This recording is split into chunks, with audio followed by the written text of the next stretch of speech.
The morning sun cast long shadows across the stone corridors of Windsor Castle as Princess Anne walked briskly toward the breakfast room. Her riding boots clicked against the polished floors, a sound that had become as familiar to the staff as the chiming of the ancient clocks. At 73, the Princess Royal maintained the same purposeful stride that had carried her through decades of royal duties, though today felt different. Today carried the weight of something special. Prince William sat at the mahogany table, his fingers wrapped around a steaming cup of coffee. Dark circles under his eyes told the story of another sleepless night spent reviewing coronation preparations. The responsibility of supporting his father through this historic moment pressed heavily on his shoulders. Every detail mattered, every tradition had to be honored, and every family dynamic needed careful navigation. "You look like you've been wrestling with the ghost of protocol past," Anne said, settling into the chair across from him. Her direct manner had always been a comfort to William, cutting through the formal layers that surrounded royal life like morning mist. William managed a tired smile. "I keep thinking about all the things that could go wrong. The timing, the processions, the family dynamics." He paused, stirring his coffee absently. "And honestly, I keep thinking about how different this feels from when we lost Granny." The mention of Queen Elizabeth brought a moment of quiet reflection. Anne's expression softened slightly, though her posture remained characteristically straight. "Your grandmother would have been proud to see Charles finally receive his crown. She waited her entire life for this moment, you know? Even longer than he did." "That's what makes it feel so important," William said, setting down his cup. "This isn't just about Dad becoming king. It's about honoring everything she built, everything she represented. The weight of that history is overwhelming sometimes." And studied her nephew carefully. She had watched him grow from a shy boy, hiding behind his mother's skirts, to a confident man ready to shoulder his own royal responsibilities. But she could see the vulnerability in his eyes today, the same uncertainty she had felt before her own moments of public significance. "Do you remember your first major royal engagement?" she asked, leaning back in her chair.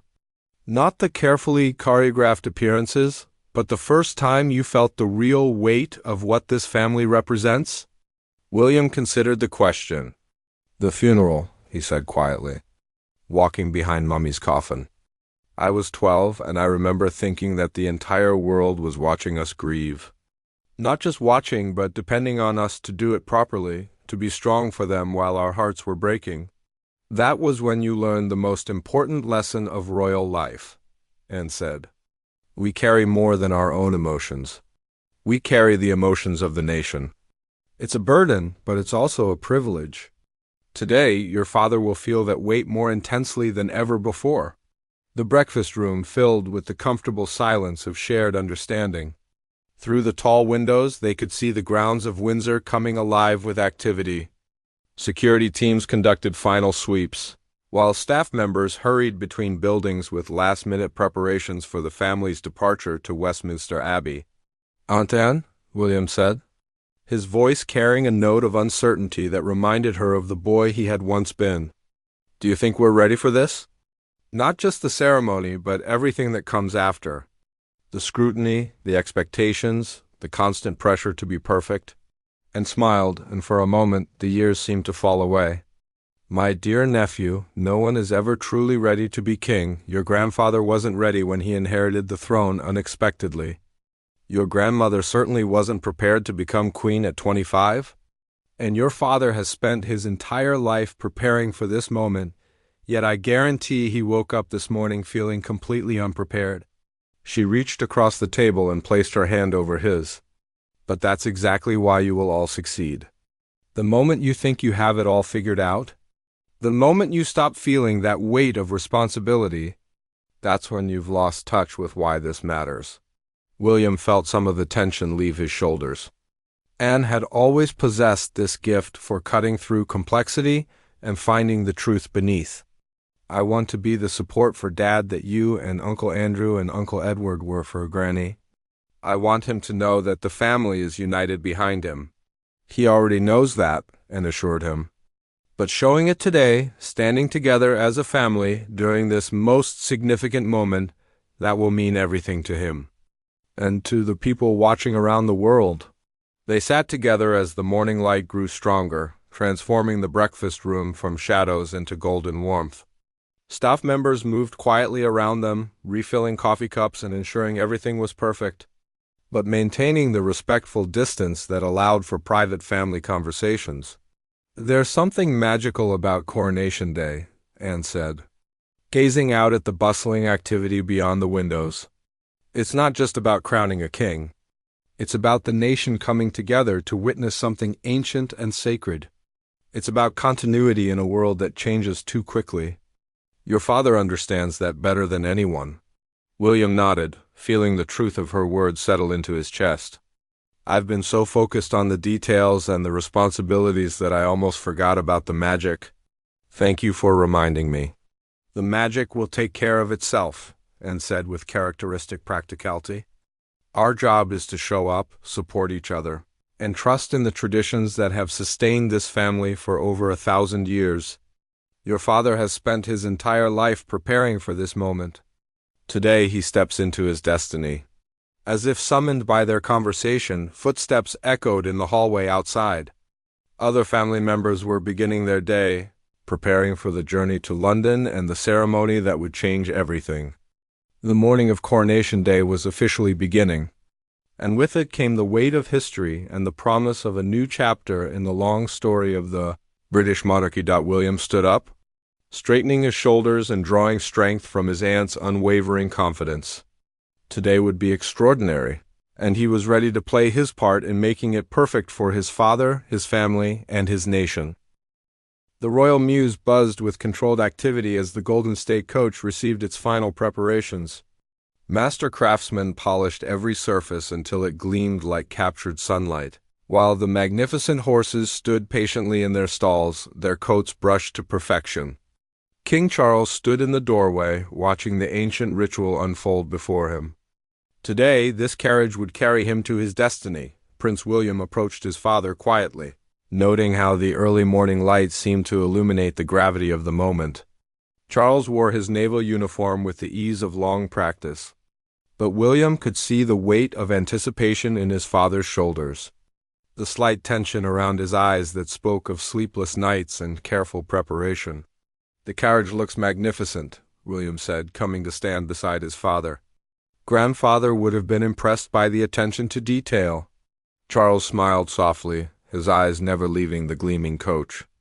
"Your grandfather always said that these moments belong as much to the people as they do to us. They need to see the pageantry, the tradition, the continuity.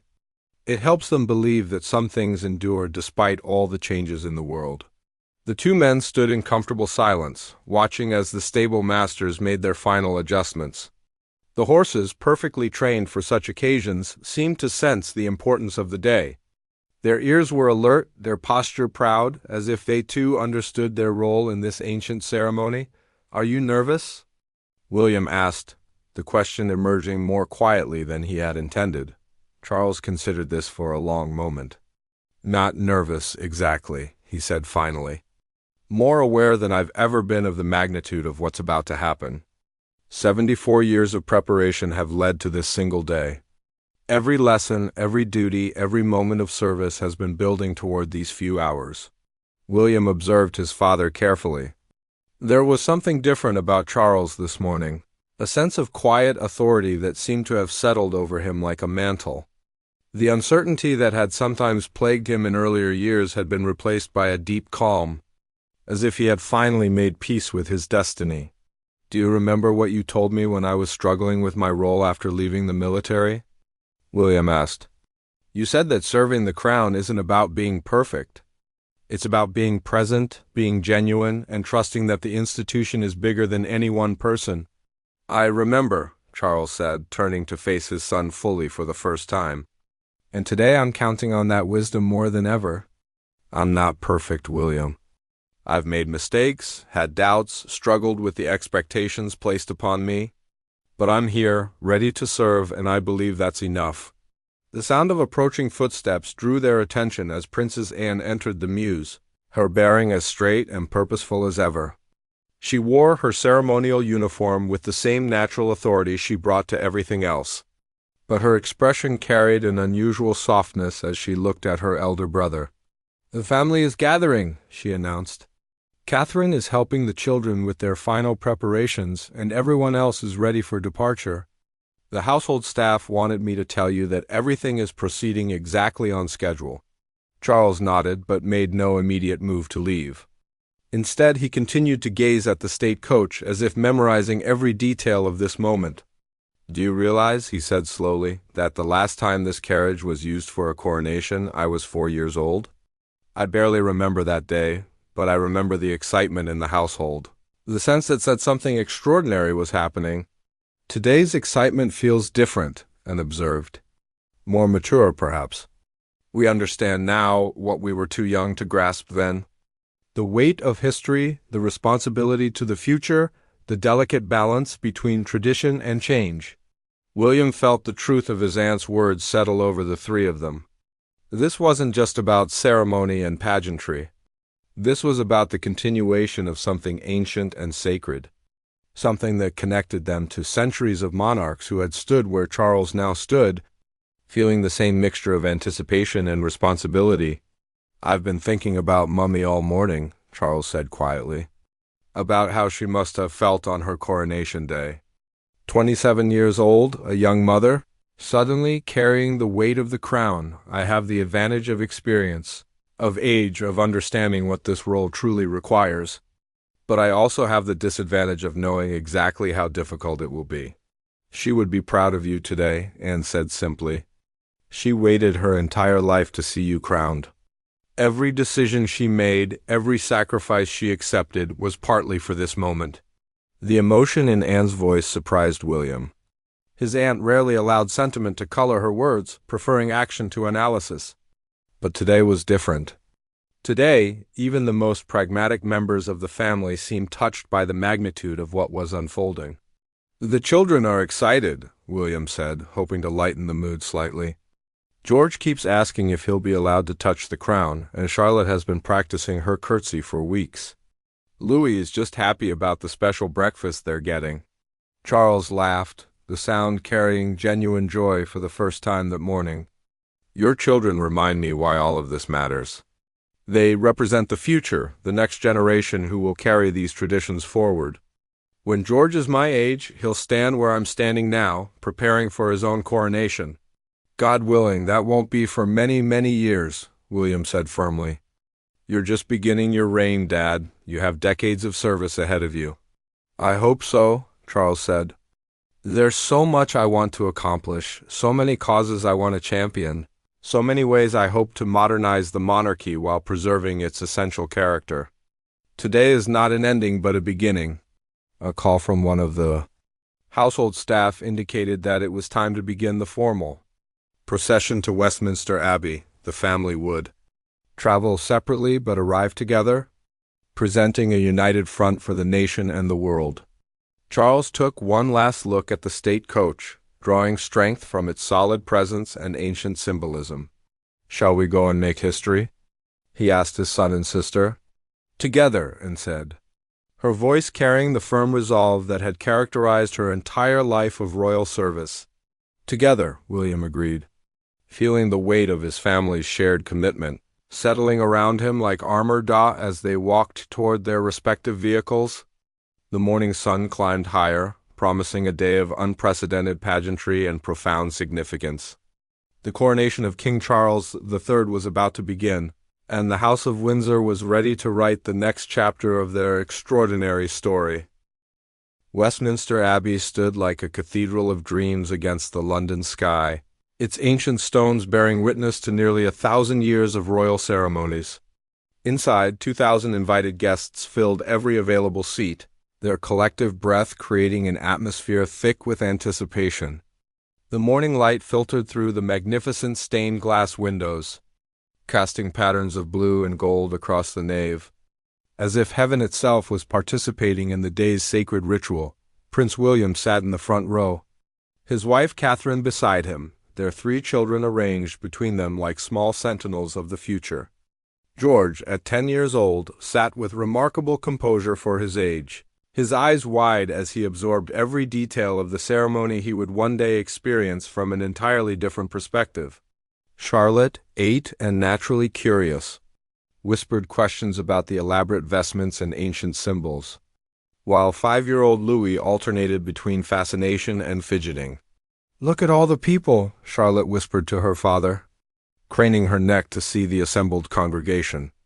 "Are they all here for Grandpa?" "They're here to witness history," William whispered back. "To be part of something that connects us to hundreds of years of tradition. Today, people all around the world are watching Grandpa become king." The Abbey's choir began a haunting melody that seemed to rise from the very stones themselves. The music filled every corner of the sacred space, creating an atmosphere that transcended the merely ceremonial and touched something deeper, more spiritual. William felt the hair on his arms rise as the ancient words echoed through the vaulted ceiling. Connecting this moment to every coronation that had come before, Princess Anne sat nearby, her bearing as straight and dignified as ever, but William could see the emotion in her eyes as she watched her brother prepare for the moment that would transform him forever. She had spent her entire life supporting the monarchy, serving with quiet dedication and unwavering loyalty. Today, she would witness the crowning of the king she had helped prepare for this role. When Charles entered the abbey, the congregation rose as one. He walked with measured steps, his bearing regal but somehow accessible, human yet touched by something greater. The crimson velvet of his ceremonial robe seemed to glow in the filtered light, while the ermine trim caught the illumination from countless candles. Behind him, the long train was carried by pages whose young faces reflected the solemnity of their historic task. William watched his father's face as Charles processed down the aisle. There was no anxiety there now, no uncertainty. The man walking toward the throne was someone who had finally found complete peace with his destiny. Every step carried the weight of preparation, of acceptance, of readiness to serve something larger than himself. The Archbishop of Canterbury stood waiting at the altar, his own vestments rich with embroidered symbols of faith and monarchy. The ancient ritual he was about to perform had remained essentially unchanged for centuries, connecting this modern moment to an unbroken chain of royal consecration stretching back to the earliest days of English kingship. "I wonder what Grandpa is thinking right now," George whispered to his father, his young voice barely audible above the music. William considered the question carefully before answering. "I think he's thinking about service," he said quietly, "about how he can be the best king possible for all the people who are counting on him, about carrying forward the example set by great-grandmother Elizabeth." As Charles reached the altar and turned to face the congregation, William felt the weight of the moment settle over the entire abbey. 2,000 people held their breath as the Archbishop began the ancient words that would transform a prince into a king. Outside, millions more watched on television. Sharing in this sacred moment that belonged to the entire nation, the anointing ceremony began with oil that had been consecrated, according to traditions dating back over 1,000 years. Charles knelt before the altar, and a canopy was held over him to shield this most sacred part of the ritual from view. William knew that this was the moment when his father would truly become king in the eyes of God and history, when the earthly man would be transformed into something greater. Catherine reached over and took William's hand, her fingers intertwining with his as they shared the profound significance of the moment. Their children sat transfixed, somehow understanding that they were witnessing something extraordinary, something that would shape the rest of their lives and the lives of generations yet to come. When the canopy was removed and Charles rose to his feet, something fundamental had changed. The man who stood there was no longer simply the heir to the throne. He was the king, anointed and blessed, ready to take up the burdens and privileges that would define the remainder of his life. The crown of St. Edward was brought forward, its ancient gold gleaming with precious stones that had witnessed the coronation of monarchs for centuries. William watched as the Archbishop lifted the crown high above Charles's head, pausing for a moment that seemed to stretch into eternity before gently lowering it into place. "God save the King," the Archbishop proclaimed, and the words were taken up by every voice in the abbey, 2,000 people rose to their feet as one, their combined voices creating a sound that seemed to shake the very foundations of the ancient building. William found himself standing with tears in his eyes, his children beside him adding their young voices to the ancient acclamation. This was his father, his king, his sovereign. The man who had read him bedtime stories and taught him to ride horses was now the anointed monarch of the United Kingdom and the Commonwealth realms. The congregation continued to cheer as now truly King Charles III took his place on the throne. The St. Edward's crown sat upon his head with perfect gravity, as if it had been waiting 74 years to find its rightful place. His face showed a mixture of profound humility and quiet determination, the expression of a man who had finally stepped fully into his destiny. Princess Anne's eyes sparkled with unshed tears as she looked upon her crowned brother. William could see the pride in her face, the satisfaction of witnessing the culmination of a lifetime of preparation. The little boy who had played in the corridors of Buckingham Palace was now the king of the realm, and she had been privileged to witness every step of his journey. As the ceremony continued with the presentation of the orb and scepter, William felt the weight of his own future settling upon his shoulders. One day, God willing, many years hence, he would sit where his father now sat, feel the weight of that ancient crown, and accept the same sacred responsibilities. But for now, he was content to be the son, the heir, the supporter of the newly crowned king. The music swelled again, filling the abbey with sounds of triumph and celebration, as history was made and a new chapter in the long story of the British monarchy began in earnest. The transformation was complete, as King Charles III rose from the coronation throne, crown upon his head and scepter in his hand. Westminster Abbey erupted in a celebration that seemed to transcend time itself. The ancient stones had witnessed this sacred ritual for nearly a millennium, but today felt different, electric with the energy of a nation embracing its future while honoring its past. William watched his father's face as the newly crowned king surveyed the congregation.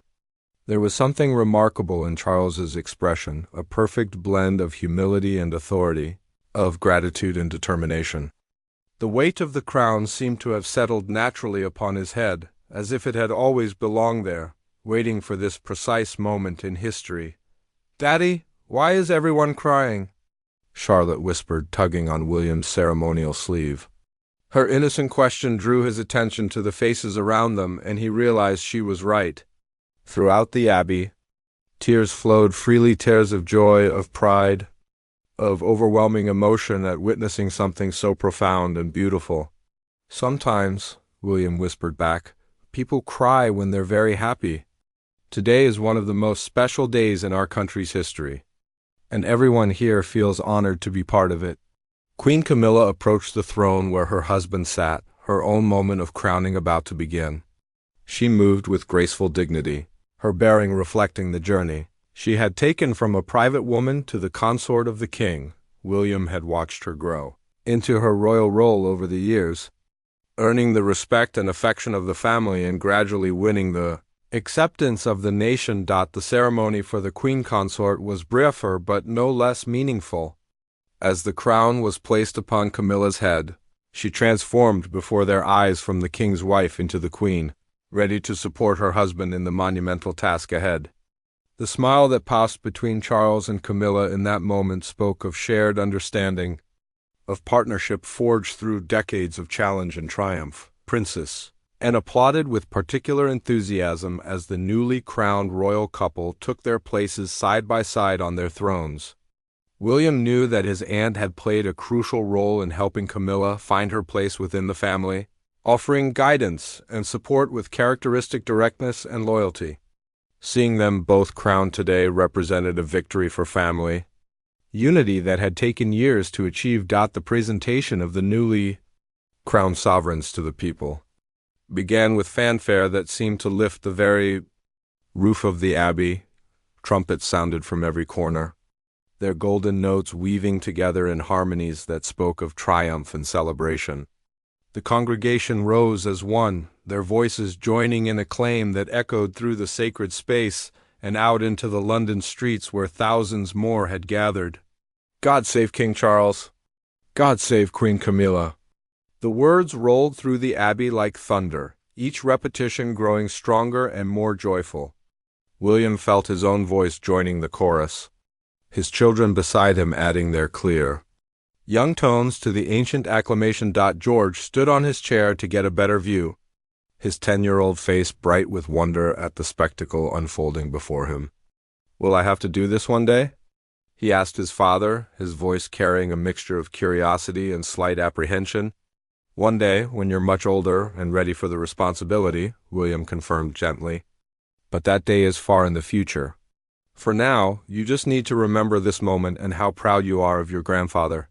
The procession from the abbey began with clockwork precision, each participant moving according to choreography perfected over centuries. Charles and Camilla, now fully crowned, processed down the aisle with measured steps, their bearing radiating the confidence and authority of their new roles. The train-bearers followed behind, their young faces serious with concentration as they managed the heavy, ceremonial robes. William and his family fell into line according to their position in the order of precedence, their children between them like small beacons of the future. As they walked through the abbey, William could see the faces of the congregation politicians, foreign dignitaries, representatives from every corner of the Commonwealth, and ordinary citizens who had won the lottery to witness history in person. Outside Westminster Abbey, London had transformed into a living celebration. The streets overflowed with people waving flags, cheering, and singing. The sound of their joy was audible even before the royal family emerged from the ancient doors. When King Charles and Queen Camilla appeared, the roar of approval was deafening, a wall of sound that seemed to carry the voice of the entire nation. The procession to Buckingham Palace would take them through streets lined with millions of well-wishers. The golden state coach awaited them, gleaming in the midday sun like something from a fairy tale. The 8 gray horses stood ready, their ceremonial tack polished to perfection, their bearing as regal as their royal passengers. As Charles and Camilla settled into the state coach, William could see his father's face through the ornate windows. The king was smiling genuinely now, his earlier solemnity replaced by obvious joy at the reception from his people. He waved steadily, acknowledging the crowds with the practiced grace of someone who had spent decades in the public eye.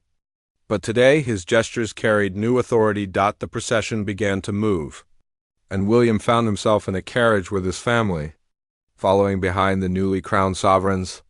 Through their own windows, they could see the incredible displays of affection from the crowds. Union Jack flags waved from every hand, while homemade banners proclaimed loyalty and support for the new reign. "Look at all the people," Charlotte exclaimed, pressing her face to the window. "They're all so happy." Indeed, the faces lining the streets showed pure joy. Families had camped overnight to secure the best viewing spots. Children sat on their parents' shoulders, waving small flags with obvious delight. Elderly people in wheelchairs had positioned themselves along the route, their faces bright with the satisfaction of witnessing a second coronation in their lifetimes. Princess Anne, visible in her own carriage ahead of them, maintained her characteristic composure, but William could see her genuine pleasure at the public's enthusiastic response. She had dedicated her life to royal service without ever receiving the spotlight that others in the family attracted. But today her contributions were part of this magnificent celebration. The procession moved at a stately pace, allowing maximum opportunity for the crowds to see their new king and queen. Street musicians played from every corner, their melodies adding to the festive atmosphere. Children threw flower petals from upper-story windows, creating colorful confetti that danced in the spring air. "Will you remember this day forever?" William asked his children as they waved to the enthusiastic crowds. "Forever and ever," George said solemnly, his young face serious with the understanding that he was part of something extraordinary. "I want to be a queen like Granny Camilla," Charlotte announced, causing both her parents to smile at her innocent ambition. "Today," William told them all, "you're seeing why our family exists. Not for the crowns or the palaces or the ceremonies, but for moments like this when the whole nation comes together to celebrate something bigger than any one person. Remember how happy everyone looks, how proud they are to be British? That's what we serve. As they drew closer to Buckingham Palace, the crowds grew even denser and more enthusiastic. The celebration was reaching its crescendo, and the newly crowned King Charles III was clearly reveling in the warmth of his people's reception. The coronation had been a complete triumph, a perfect beginning to what promised to be a remarkable reign. Buckingham Palace rose before them like a monument to endurance and continuity, its familiar facade now witnessing the return of a newly crowned king. The crowds gathered in front of the palace had swelled to extraordinary numbers, creating a sea of red, white, and blue that stretched as far as the eye could see. The atmosphere was electric with anticipation for the traditional balcony appearance that would mark the ceremonial conclusion of Coronation Day inside the palace. The throne room had been prepared for the official coronation photographs, a tradition that would capture this historic moment for posterity. King Charles stood beside his throne, still wearing the imperial state crown, while Queen Camilla took her place beside him. The weight of the moment was palpable as the royal photographer prepared to document the first official portraits of the new reign. William gathered with his family in the adjoining room, watching as his father and stepmother posed for photographs that would appear in history books for generations to come. The children were quieter now, their earlier excitement tempered by fatigue and the growing understanding of the day's significance. "Grandpa looks different now," George observed, studying his grandfather through the open doorway. "More serious, but also happier somehow." William nodded, recognizing the truth in his son's innocent observation. Charles did look different, transformed by the ancient ritual of coronation into something greater than he had been that morning. The crown sat upon his head with natural authority, as if it had found its rightful home after waiting decades for this moment. Princess Anne approached them, her own ceremonial regalia still immaculate despite the long day. "Your children have been remarkable today," she told William. "They've carried themselves with dignity that would make their great-grandmother proud." "They understand that today is special," William replied, placing a protective hand on Charlotte's shoulder. "Even if they don't fully grasp why yet, they know they're part of something important." Through the tall windows, they could hear the crowds outside growing louder and more enthusiastic. Chants of "We want the king" echoed across the palace grounds, a modern expression of an ancient relationship between monarch and people. The balcony appearance would be the moment when that relationship was formally acknowledged in the new reign. The photographer completed the throne room session, and King Charles removed the heavy imperial state crown, handing it carefully to an aide. Even without the crown, his bearing retained the authority that the coronation had confirmed. He stretched his neck slightly, the first casual gesture he had allowed himself all day, bringing a smile to William's face as he recognized his father's humanity beneath the royal transformation. "How do you feel?" William asked as Charles joined the family group. "Strangely complete," Charles answered after a moment's consideration. "As if everything I've done for the past 74 years has been leading to this moment. The waiting is over, William. Now the real work begins." Queen Camilla approached them, her own crown replaced with a simpler tiara for the balcony appearance. She moved with newfound confidence, her bearing reflecting her transformation from consort to queen. The journey had not always been easy, but today marked her full acceptance into the role she would carry for the rest of her life. "The crowds are magnificent," she said, gesturing toward the windows where the sound of celebration continued to build. "I've never seen anything quite like it. The joy is infectious." Indeed, the atmosphere throughout London had taken on a carnival quality that transcended ordinary celebration. Street parties had erupted spontaneously throughout the capital, while television broadcasts showed similar scenes across the Commonwealth realms. The coronation of King Charles III had united people across continents in shared celebration.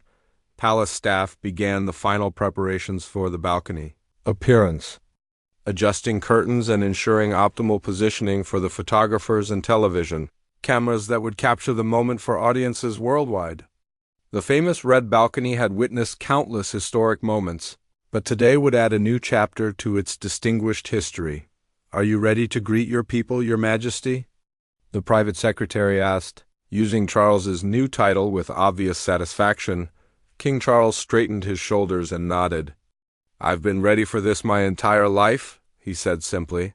The walk to the balcony felt charged with anticipation. Each step carried the weight of tradition and the promise of the future. William walked beside his father, his own children nearby, representing the continuity that lay at the heart of the monarchical system. 4 generations of the royal family were about to appear together, showing the nation and the world the strength of the institution. As they reached the balcony doors, the sound from outside became overwhelming. The crowd had grown throughout the day, and now hundreds of thousands of voices joined together in a roar of approval that seemed to shake the very foundations of the palace. The moment had arrived to present the newly crowned king to his people. King Charles paused at the threshold, his hand resting on the door handle. For just a moment, William saw a flicker of the uncertainty that had sometimes troubled his father over the years. Then Charles drew himself up to his full height, every inch the king, and stepped forward into the brilliant afternoon sunlight. The roar that greeted him was unlike anything William had ever heard. It seemed to come from every direction at once, a wall of sound that expressed pure joy and celebration. Union Jack flags waved frantically throughout the crowd, while children on shoulders added their clear voices to the adult chorus of approval. Queen Camilla joined Charles on the balcony, her appearance triggering fresh waves of cheering. The transformation in public opinion that had occurred over the years was evident in the warm reception she received. Today she was unquestionably the queen, accepted and celebrated by the people she would serve alongside her husband, William, and Catherine emerged with their children, completing the family tableau that the crowds had been waiting to see. The sight of the 3 young Wales children on the balcony brought particular joy from the assembled masses, representing as they did the future of the monarchy stretching far into the coming century. Princess Anne took her place on the balcony with characteristic composure, her presence adding gravitas to the family group.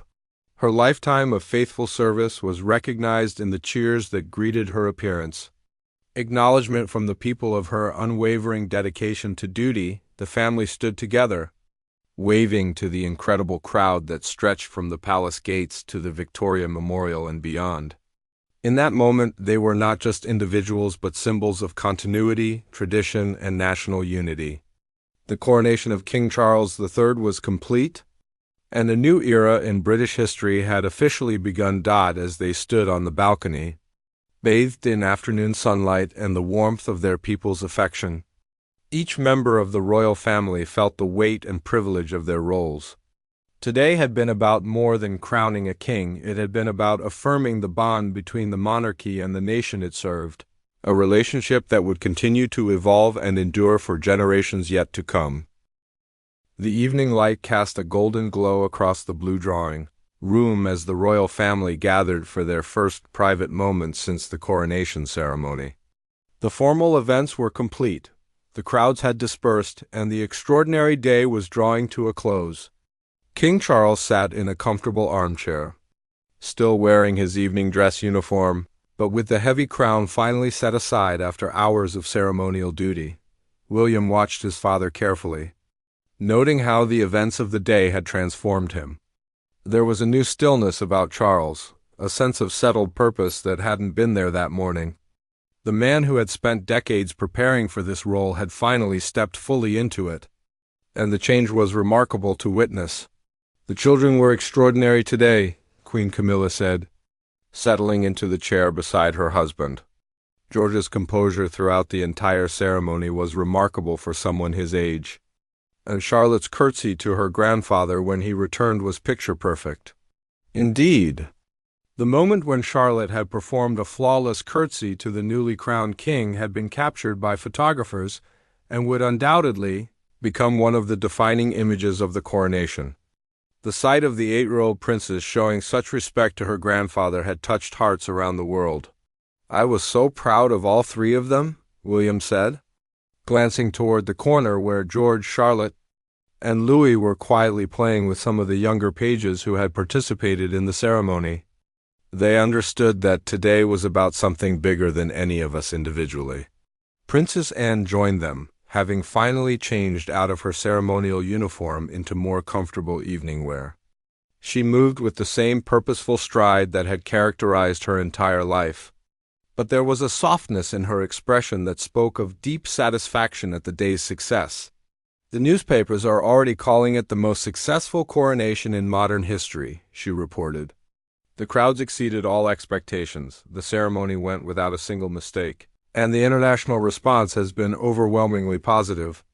Charles, you should be very proud." King Charles smiled, but his expression remained humble. "Today wasn't about me," he said quietly.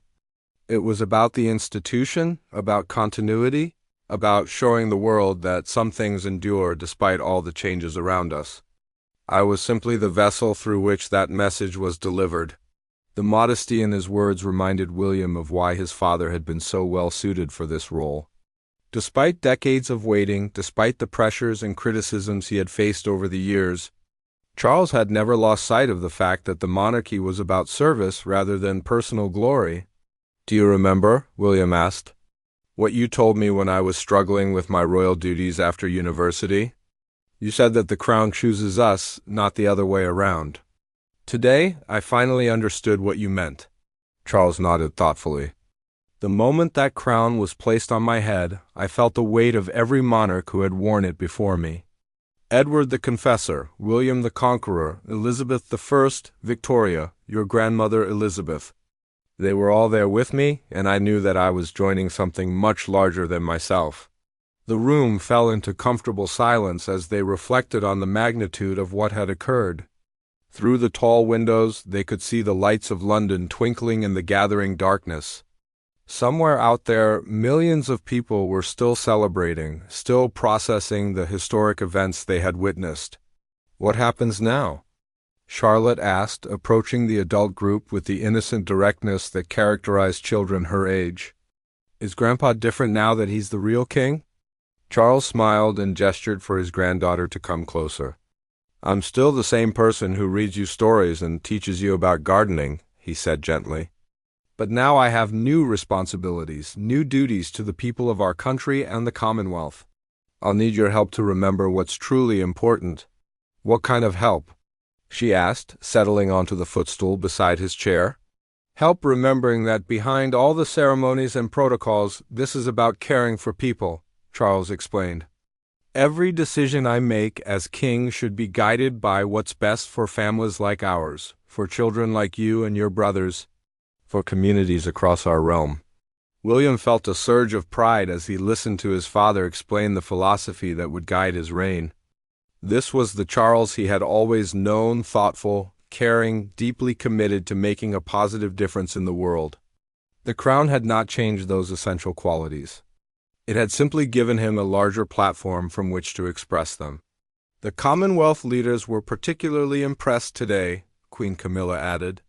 Several of them mentioned how moved they were by the ceremony, how it reinforced their connection to the crown despite the geographical distances involved. This observation highlighted one of the most remarkable aspects of the day. Representatives from across the Commonwealth realms had traveled to London to witness the coronation, demonstrating the enduring strength of relationships that spanned continents and cultures. The monarchy had proven once again its ability to unite diverse peoples under shared values and traditions. "I received a particularly touching message from the Governor-General of Australia," Princess Anne noted. "She said that watching the coronation reminded Australians of what they share with Britain rather than what divides them. That's exactly the kind of soft diplomacy that makes the monarchy so valuable in the modern world." As the evening deepened, staff members began the delicate process of packing away the ceremonial regalia that had played such important roles in the day's events. The St. Edward's crown would return to the Tower of London, where it would wait for the next coronation, perhaps decades in the future. The thought of that continuity of traditions preserved for future generations brought comfort to everyone present. "I want to thank all of you," King Charles said, his voice carrying the emotion of the day. "William, your support throughout this process has meant everything to me. Anne, your wisdom and experience have been invaluable. Catherine, The grace with which you've handled everything today has been remarkable. And the children you've shown the world why this institution has a bright future." William felt his eyes well up as he listened to his father's words. The journey to this day had been long and sometimes difficult, but they had arrived together, united as a family and stronger as an institution. The coronation of King Charles III had been a triumph not just for the monarchy, but for the values it represented. As the family began to disperse for the evening, William lingered for a moment with his father. The two men stood together in comfortable silence, processing the extraordinary day they had shared. "Thank you," Charles said simply, "for believing in me, for supporting me, for helping me become the king I hope to be." "Thank you," William replied, "for showing me what true service looks like. Today, you prove that good things really do come to those who wait, who prepare, who never give up on their calling." The coronation day was ending, but the reign of King Charles III was just beginning.